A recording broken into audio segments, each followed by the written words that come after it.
اس ایمان کو تقویت پہنچانے اللہ سے جڑنے کے لیے نماز ہے کہ نماز پہلی امتوں کو 2 نمازیں، ہمیں 5۔ پہلی امتوں کی مسجد کوئی نہیں، ہماری مسجد۔ پہلی امتوں کی اذان کوئی نہیں، ہمیں اذان ملی۔ اور اذان اتنا بڑا عمل بنا دیا میرے نبی نے کہ آپ نے فرمایا کہ اذان دینے والا قیامت کے دن سب سے اونچے مقام پر کھڑا ہوگا۔ حضرت علی فرمایا کرتے تھے کاش میں اللہ کے نبی سے حسن حسین کے لیے مسجد نبوی کی اذان مانگ لیتا، یہ حضرت علی فرمایا کرتے تھے۔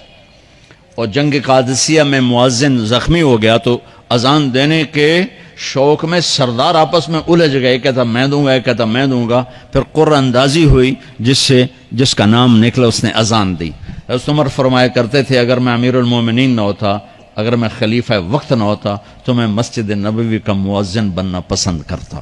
کسی کو اذان نہیں ملی، ہمیں اذان۔ پہلا مؤذن بلال بنا، پہلے مؤذن اللہ نے بلال کو یہ عزت عطا فرمائی۔ دنیا میں یہ ہے اور آخرت میں یہ ہے کہ میرے نبی نے فرمایا کہ جب جنت میں جانے کا وقت آئے گا نا تو جنت کی میرے لیے سواری لائی جائے گی، میں اس سواری پہ بیٹھوں گا تو اس کی جو وہ رسی ہوگی نا وہ ایسے نیچے گر جائے گی، یہ نیچے گرے گی۔ اس رسی کے یعنی اس کی جو لگام ہوتی ہے نا وہ نیچے گرنے کا مطلب ہے یہ ایسے نیچے گر گئی۔ اب نیچے گرنے کا مطلب ہے کہ اس کی ڈرائیونگ میرے نبی نے نہیں کرنی، کوئی آنے والا ہے، کوئی ڈرائیور آنے والا ہے جو رسی پکڑ کے چلے گا، کوئی کوچبان آنے والا ہے جو اس کو پکڑ کے چلے گا۔ رسی کا گرنا ایک انڈیکیشن ہے کہ کوئی نصیب والا اب آئے گا۔ جب آپ کی سواری کھڑی ہوگی، رسی نیچے ہے تو اب سب کی گردنیں ایسے ہوں گی، کون، سب قیاس کر رہے کون کون کون۔ اللہ کی طرف سے اعلان ہوگا بلال کو بلایا جائے، بلال بلال۔ تو بلال آپ کی سواری کی لگام پکڑیں گے اور آپ نے فرمایا کہ سب سے پہلے میں جنت میں جاؤں گا اور بلال میرے ساتھ ہوگا، میری سواری کی لگام پکڑے ہو جائے گا۔ تو ہمیں اذان ملی، کسی امت کو اذان نہیں ملی۔ ہمیں 5 نمازیں ملی، کسی امت کو نمازیں نہیں۔ 2 نمازیں، ایک فجر کی 2 رکعت، عصر کی 2 رکعت۔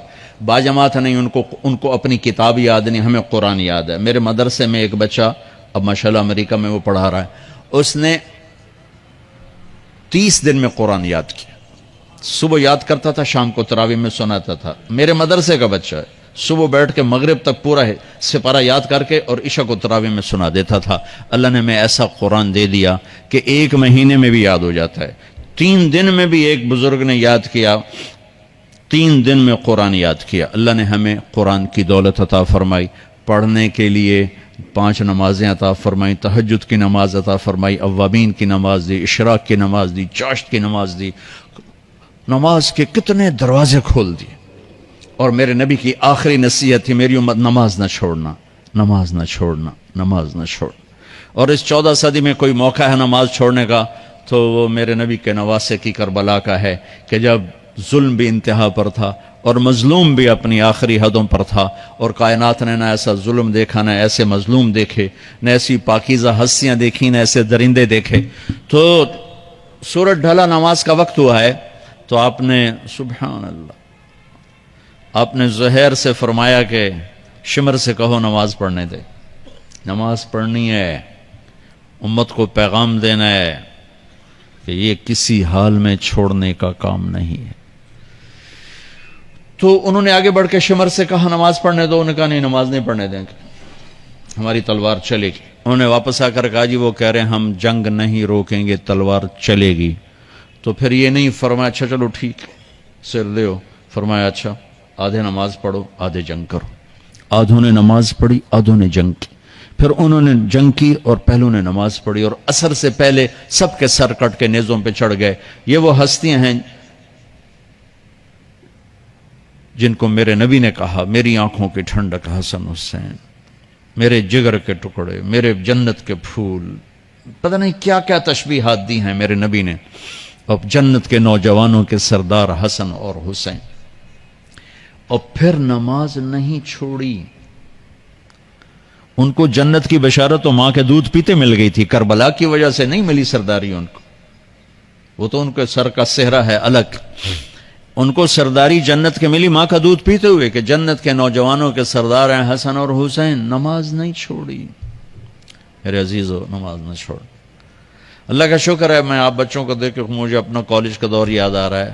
ہمارے دور میں ایک نعیم الدین صاحب گورنمنٹ کالج لاہور میں تبلیغ کا کام کرتے تھے اور وہ اکیلے ہی نماز پڑھتے تھے, کوئی نمازی نہیں ہوتا تھا,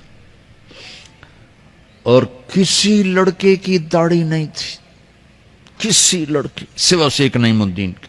اب ہر کالج میں جائے داڑھیوں والے بچے نظر آتے ہیں, ٹوپیوں والے بچے نظر آتے ہیں, کوئی لڑکی کے سر پہ دوپٹہ نہیں ہوتا تھا, کوئی ایجوکیشن تھی.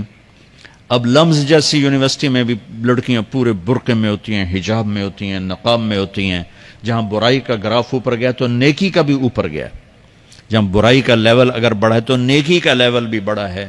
اتنا بڑا میری نسل کا مجمع اللہ کی بات سن رہا ہے, یہ اس دور میں کوئی تصور نہیں کر سکتا تھا.